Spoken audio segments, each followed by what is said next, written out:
Bonsoir. Au sommaire de cette édition de l'information sur LTM, deuxième session de la commission interministérielle de coopération décentralisée au titre de l'année 2019. Les assises se sont tenues à Yaoundé, présidées par Georges Elanga Obam, ministre de la décentralisation et du développement local. Également en titre, hors de nos frontières cette fois-ci, au Brésil, au moins 52 personnes ont été tuées hier lors d'un affrontement dans une prison au nord du pays. D'après les autorités locales, 16 prisonniers ont été retrouvés décapités lors de la mutinerie qui a débuté aux environs de 7 heures heure locale au centre de redressement régional d'Altamira. Voilà pour le sommaire. Bonsoir à tous et merci de nous retrouver sur LTM Télévision pour cette édition de l'information, édition que nous ouvrons par cette deuxième session de la commission interministérielle de coopération décentralisée qui a tenu ses assises à Yaoundé, assises présidées par Georges Elanga Obam, ministre de la décentralisation et du développement local. Plus de précisions dans ce reportage.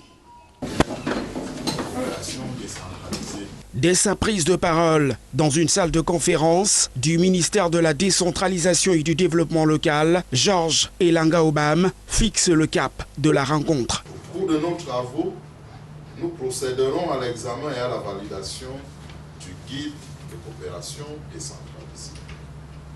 Nous nous appesantirons par ailleurs sur le niveau de mise en œuvre des recommandations formulées lors de la précédente session.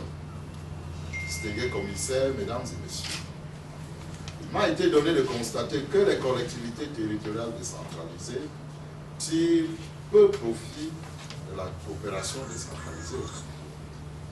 Oui, les communes et communautés urbaines camerounaises ne capitalisent pas suffisamment les opportunités qu'offre la coopération décentralisée à l'effet de promouvoir leur développement. Il s'agit de la deuxième session de la commission interministérielle de coopération de la décentralisation. Une rencontre qui a mobilisé acteurs sectoriels et les élus locaux venus de divers horizons. Nous avions à cœur de nous assurer que la coopération décentralisée, qui est un autre moyen pour les populations de se connaître et pour les communautés de travailler ensemble au bénéfice des personnes qu'elles représentent, doit être organisée.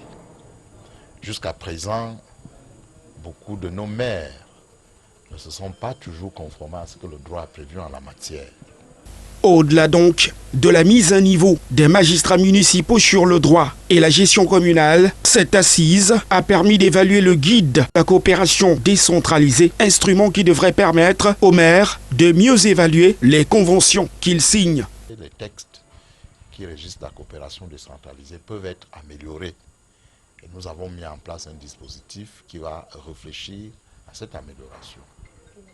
La deuxième activité a consisté pour nous à examiner une fois encore le guide que nous voulons mettre à la disposition de tous les acteurs de la coopération décentralisée, afin qu'ils sachent se préparer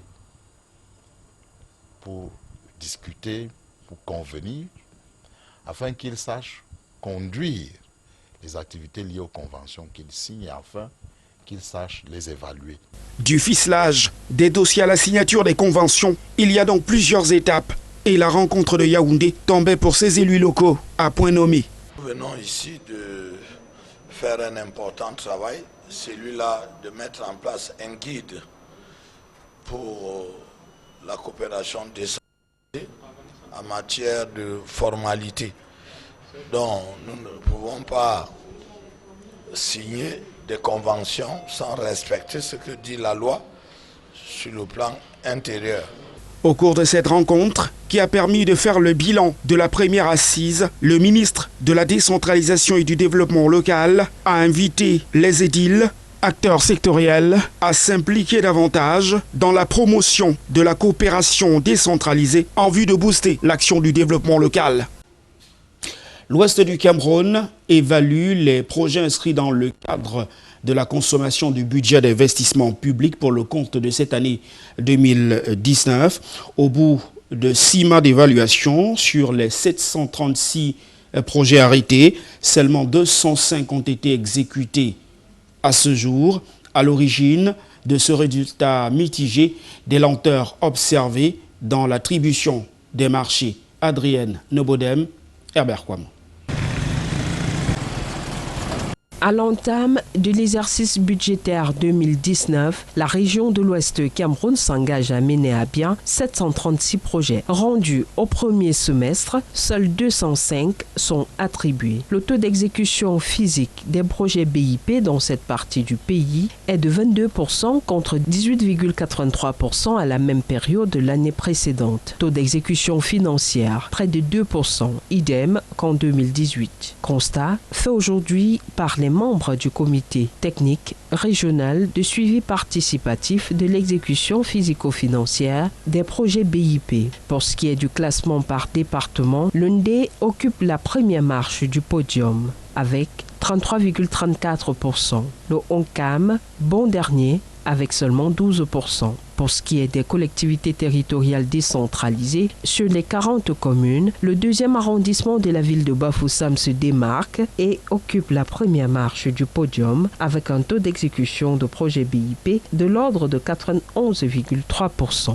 Les communes de Bafan et de Bakou, dont le ONCAM, sont dernières avec un taux respectif de 0%. Une exécution mitigée sur le terrain, comme le souligne le vice-président du comité de suivi. Une contre-performance qui s'explique par la non-maturation des projets, le désistement des prestataires dû au non-paiement des décomptes des exercices précédents. Nous avons les retards observés dans le processus de contractualisation.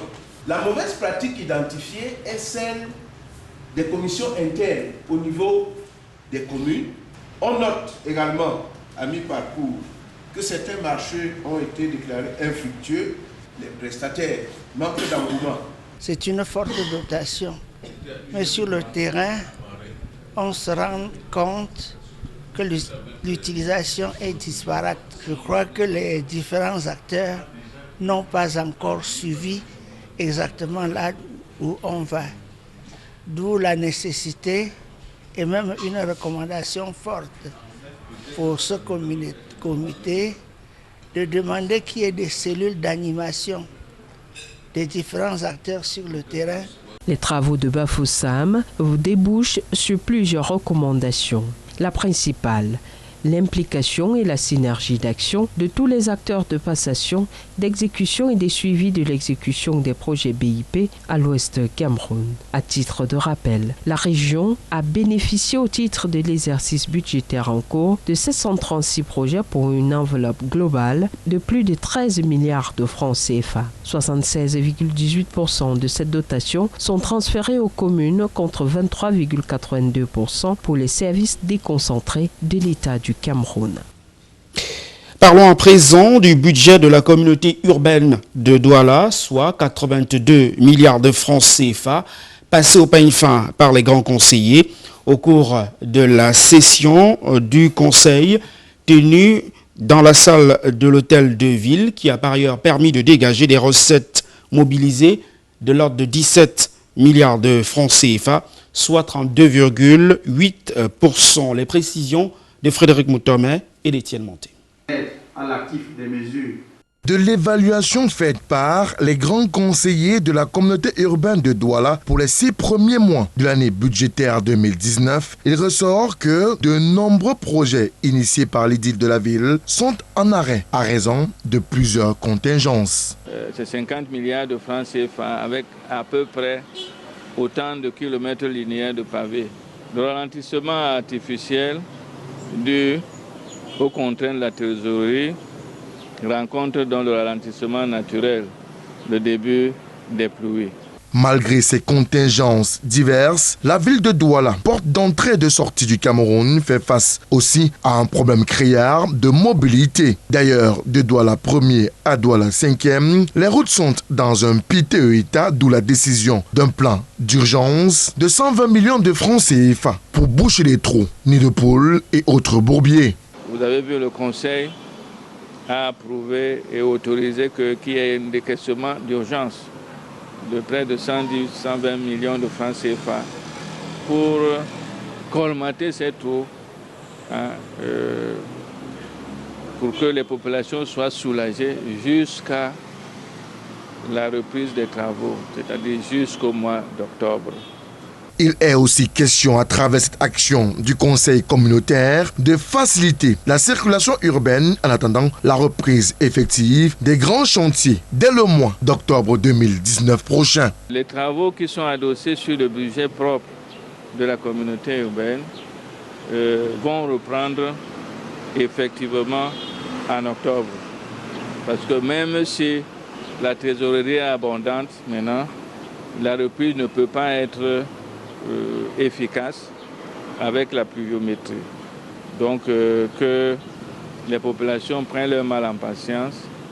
Dès le mois d'octobre, tout le stock qui représente plus de 60 km linéaires de route va être repris normalement. Une reprise des travaux urbains qui tient compte également des grands rendez-vous panafricains annoncés à Douala et qui nécessite une mobilisation significative. Vous savez aussi que nous avons des contraintes. On reçoit des rendez-vous importants sportifs, la CHAN en 2020 et la CAN en 2021. Douala doit donc se préparer pour offrir une image correcte dans tous les domaines, dans tous les secteurs, non seulement aux Doualais, à tous les Camerounais qui viendront ici et aux étrangers. Nous en sommes conscients. En clôturant cette session ordinaire du Conseil de la communauté urbaine de Douala et tout en s'excusant, les grands conseillers ont confirmé la trêve à raison de la saison de pluie, donnant rendez-vous aux populations en octobre prochain pour la reprise des travaux en vue de l'amélioration de leurs cadres et conditions de vie. Rendons-nous à présent dans le département du Mungo, précisément l'arrondissement de Lonako qui a désormais son comité de développement.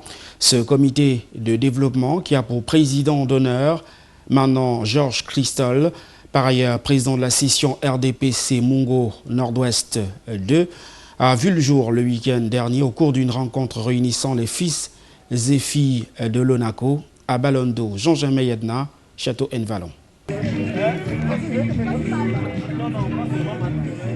Des enfants du Lonako ont pensé qu'il était grand temps de poser des actions significatives pour engager le développement de cet arrondissement dans le département du Mungo et surtout de mettre en place un accompagnement pour la valorisation des chefferies traditionnelles. Le premier plan d'action, ça sera la valorisation de la chefferie traditionnelle.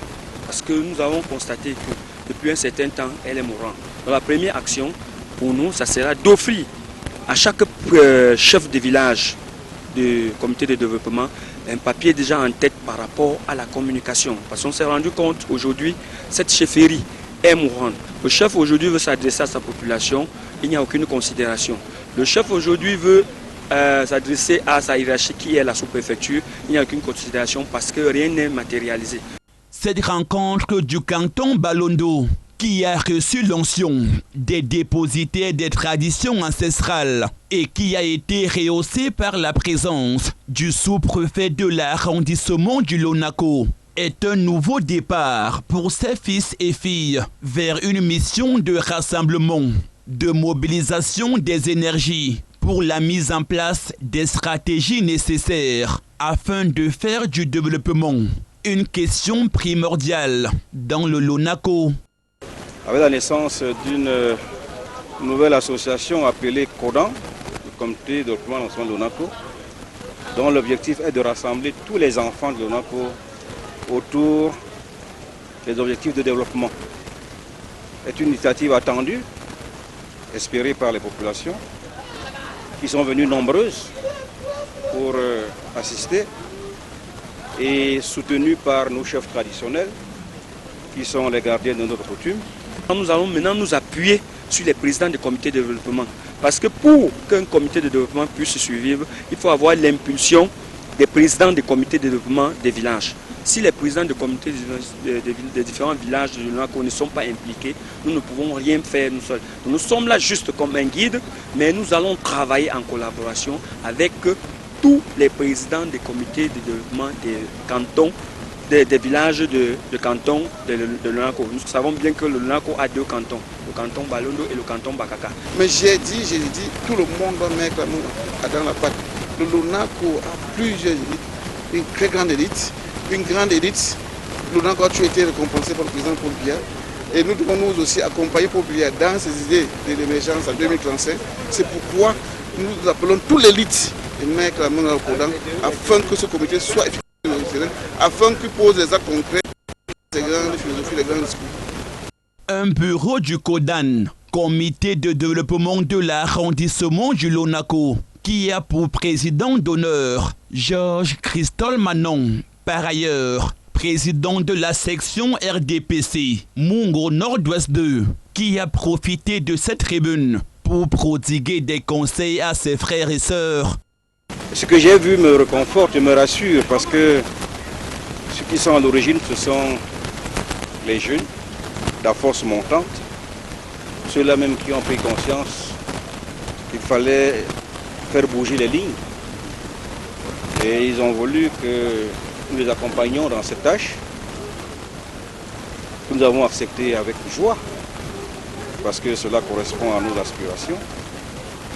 Donc nous sommes très heureux d'avoir assisté à cet événement inédit, surtout ici dans le canton Balondo. C'est la première fois que ce canton, je crois, accueille un pareil événement. Marcher ensemble désormais dans la fraternité et l'unité, suivant un objectif commun, l'essor du Lonako à travers le Codan, tel leur nouveau credo. À cause de la crise socio-politique qui secoue la région du sud-ouest du Cameroun depuis bientôt 3 ans, la production de la banane connaîtra une baisse significative cette année, selon l'entreprise étatique en charge de la production de la banane. La CDC dit ne pas être capable d'atteindre la barre des 500 000 tonnes de bananes fixée par le plan de relance Praxed Toulou. Suite au conflit dans le Fako, région du sud-ouest, où sont situées les plantations de la Cameroon Development Corporation, CDC, la production de bananes de l'entreprise nationale au Cameroun a invraisemblablement chuté. Pour cause, l'occupation des terres par des groupes armés. Ces derniers multiplient les exactions, pillent les cultures et les récoltes, agressent les employés et font des enlèvements. Par conséquence, les ouvriers ont été contraints de prendre la poudre d'escampette, ceci débouchant sur l'arrêt sans précédent de la production bananière. D'après les prévisions faites par les acteurs de la filière, les parcelles de terrain ne seront pas exploitées l'année prochaine.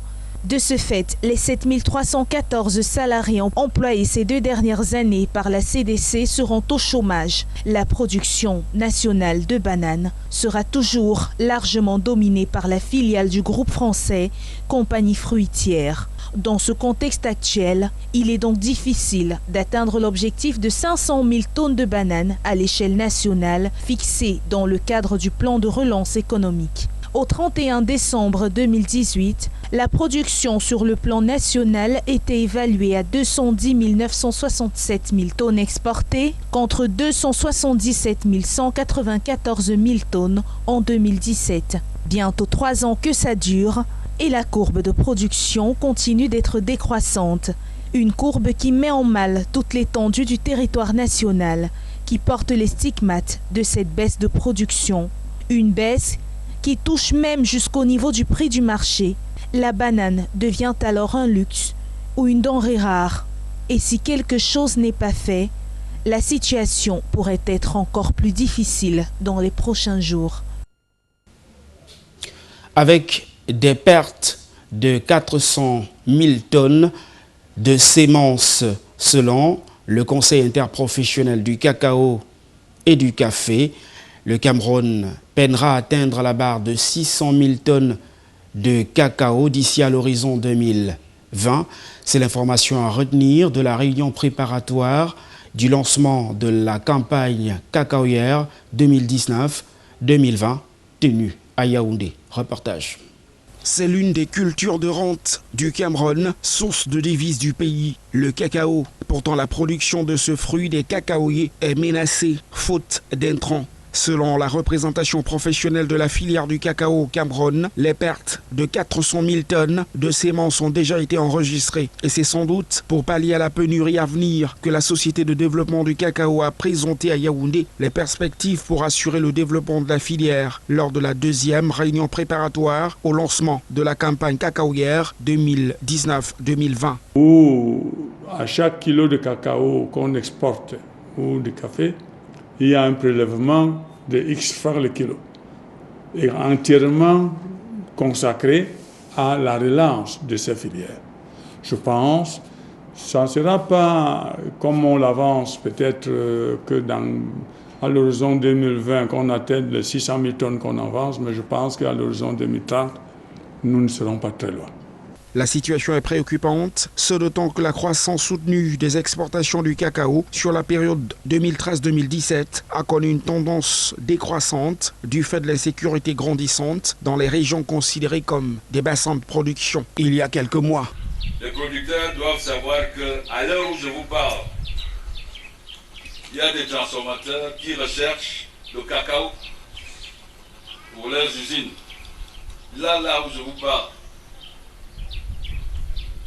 il manque du cacao pour certaines unités de transformation. Et dans quelques années, nous passerons à 130 000 tonnes minimum. Nous sommes aujourd'hui à un peu plus de 50 000. Ça veut dire que les gens vont courir pour chercher le cacao. Déjà lors du lancement de la précédente campagne cacaoyère 2018-2019 en Gomenzap, dans le département d'Union et Sceaux, région du Centre, le ministre Luc Magloire Barga Tangna avait reconnu l'impact du problème anglophone sur la production nationale du cacao. La production commercialisée a connu une hausse notable au cours de la campagne 2017-2018 qui est passée, on vous l'a dit, de 231 642 à 253 510 tonnes, soit une augmentation de 21 868 tonnes. Je dois dire que la barre des 300 000 tonnes aurait pu être franchie, n'eût été la crise survenue dans les régions du nord-ouest et du sud-ouest. Le sud-ouest étant, comme chacun le sait, un grand bassin cacaoyer. Je voudrais ici exprimer toute notre sympathie et notre solidarité aux producteurs de ces deux régions. Une production qui vise pourtant l'objectif de 600 000 tonnes à l'horizon 2020. En religion à présent, après le premier vol des pèlerins pour le Hajj 2019, c'était lundi dernier, le deuxième vol des fidèles mahométans a été effectué ce mardi à l'aéroport international de Douala. Ce sont au total 300 pèlerins qui ont mis le cap sur la Terre Sainte. Jean-Jamais Yedna. Pour le compte du deuxième vol du Hajj 2019, ce sont plus de 300 pèlerins qui se sont envolés pour la Mecque en Arabie Saoudite ce mardi 30 juillet 2019 par l'aéroport international de Douala. Le Boeing 777 de la compagnie Ethiopian Airlines qui a quitté le tarmac ce matin avait à bord des pèlerins qui ont à cœur de fouler la Terre Sainte pour la toute première fois et de réaliser leurs rêves. Je crois 5 ans ou 6 ans de cela, je me préparais d'aller à la Mecque parce que je sais qu'un jour, je vais quitter ce monde-là, je vais quitter ce bas monde, je vais mourir. Donc je sais que là-bas, je vais rencontrer mon Seigneur. C'est à cause de ça que je vais aller à la Mecque. Oui, on m'a parlé de la Terre Sainte. Je n'ai qu'envie d'aller là-bas. J'ai seulement envie de me voir dans l'avion, assis, en train de partir, c'est tout. Et je n'ai même pas le mot en fait. C'est la première fois pour moi, c'est un baptême de feu. Et c'est un moment inoubliable. Vous imaginez l'émotion parce que je suis en train de réaliser mon rêve. Un rêve économique que je cultive, que je nourris depuis des années, depuis que j'ai commencé mon service il y a 11 ans. Bien avant l'embarquement de ce jour, des pèlerins partis de plusieurs régions, avec à la tête de chaque délégation un encadreur agréé, ont été pris en charge au niveau de l'aéroport. Et vraiment, ça me réjouit, ça me va tout droit au cœur. Je suis tellement trop animé par la joie. Le Fumban ici, comment s'est passé le voyage? Non, le voyage s'est passé très bien. On nous a bien entretenu. Notre encadreur, vraiment, que Dieu lui donne aussi longue vie. Parce qu'il veut trop sur nous, sur tous les pèlerins. Actuellement, on est en pleine joie parce qu'on a voyagé dans de très bonnes conditions. Notre encadreur nous a bien entretenus, on a bien mangé, on est en train de voyager dans le bon voie. Et ça nous va tout droit au cœur. Ça nous va tout droit au cœur parce que... Et parmi ces fidèles musulmans, certains arboraient fièrement le drapeau tricolore pour démontrer leur amour à la nation. Pour moi, je veux qu'on comprenne à travers mon comportement, à travers ma personne, que c'est le Cameroun. C'est le Cameroun dans sa tolérance religieuse qui s'en va à la Mecque. C'est ce que je veux qu'on comprenne.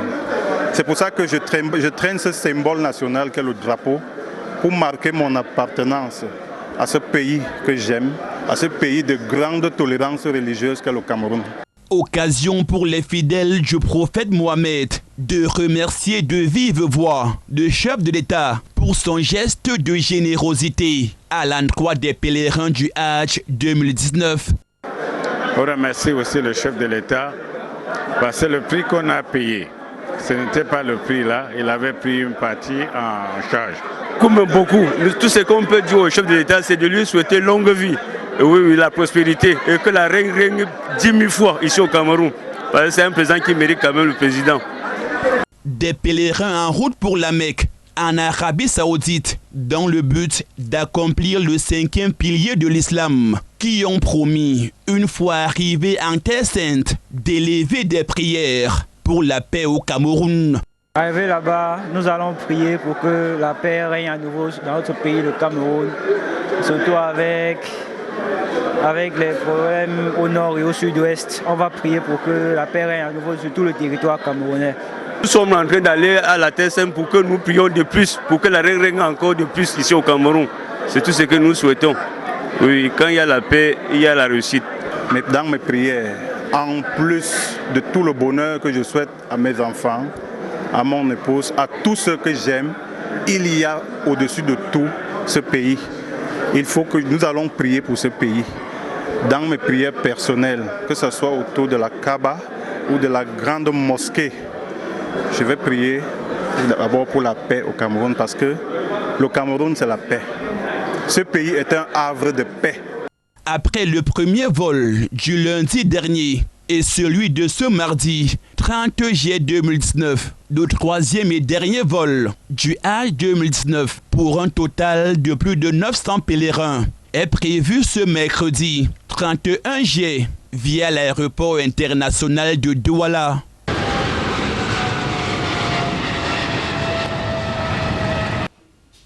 Et on en vient maintenant à l'actualité hors de nos frontières. Au Brésil, au moins 52 personnes ont été tuées dans une prison.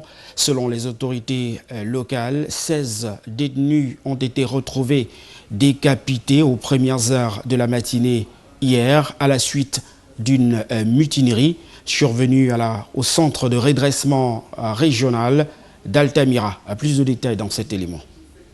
Au moins 52 détenus ont été tués lundi lors d'un affrontement dans cette prison du nord du Brésil. D'après les autorités locales, 16 prisonniers ont été retrouvés, décapités. Un affrontement entre membres de factions rivales est à l'origine de ce bain de sang. Des détenus issus d'un gang ont fait irruption dans une zone où se trouvaient des prisonniers appartenant à un groupe rival, avant d'y mettre le feu. Début 2017, des émeutes sanglantes avaient causé la mort d'une centaine de prisonniers en un mois dans plusieurs États du nord du pays. Des massacres attribués à l'époque à des bandes rivales de narcotrafiquants pour qui le nord du Brésil est une zone stratégique du transport de cocaïne.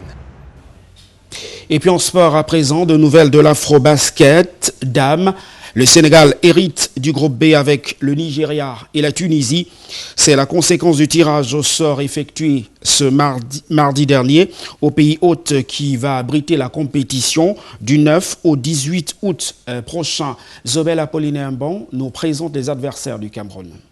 Championne d'Afrique en 3 reprises. En 2003, 2005 et 2017, l'équipe nationale de basketball dames du Nigeria se présente comme étant l'une des meilleures sur le continent. Les Ladies Tigers occupent une 19e place au classement mondial et un bilan d'une participation honorable aux Jeux Olympiques de 2004. La formation nigériane a été également la première à franchir l'étape des quarts de finale d'une Coupe du Monde. C'était en 2018 où elle avait terminé 8e au classement général. L'effectif est constitué des joueuses professionnelles dont la plupart évoluent du côté de l'Espagne. Seul l'arrière Nkechi Akashidi et l'ailière Nkem Akeroe évoluent au Nigeria. C'est donc un adversaire de poids que le Cameroun va rencontrer à match de poule. À côté du Nigeria, il y a la Tunisie qui a 10 participations à une phase de finale du championnat d'Afrique de basketball avec à son actif 2 trophées remportés en 1974 et en 2000. L'équipe entraînée par Riyad Bel Abdallah n'a jamais participé aux Jeux Olympiques et est à une seule participation à la Coupe du Monde. C'était en 2002 où elle avait terminé au 16e rang. Comme dans le groupe du Cameroun, la compétition sera également disputée dans les autres groupes. Le groupe A est constitué du Sénégal, de la Côte d'Ivoire et de l'Égypte. Dans le groupe C, l'on retrouve l'Angola, la République démocratique du Congo et le Mali. Le groupe D comprend le Kenya, le Cap-Vert et le Mozambique. Avant de refermer cette édition de l'information ce soir, le rappel des principaux titres qui ont constitué le sommaire. D'abord, cette deuxième session de la Commission interministérielle de coopération décentralisée au titre de l'année 2019. Les assises se sont tenues à Yaoundé, présidé par Georges Elanga Obam, ministre de la décentralisation et du développement local. Hors de nos frontières au Brésil, au moins 52 personnes ont été tuées hier lors d'un affrontement dans une prison au nord du pays. D'après les autorités locales, 16 prisonniers ont été retrouvés décapités lors de la mutinerie qui a débuté aux environs de 7 heures heure locale au centre de redressement régional d'Altamira. C'est tout pour cette édition de l'information ce soir. Merci de nous avoir accordé votre attention. Nos programmes se poursuivent. Au revoir.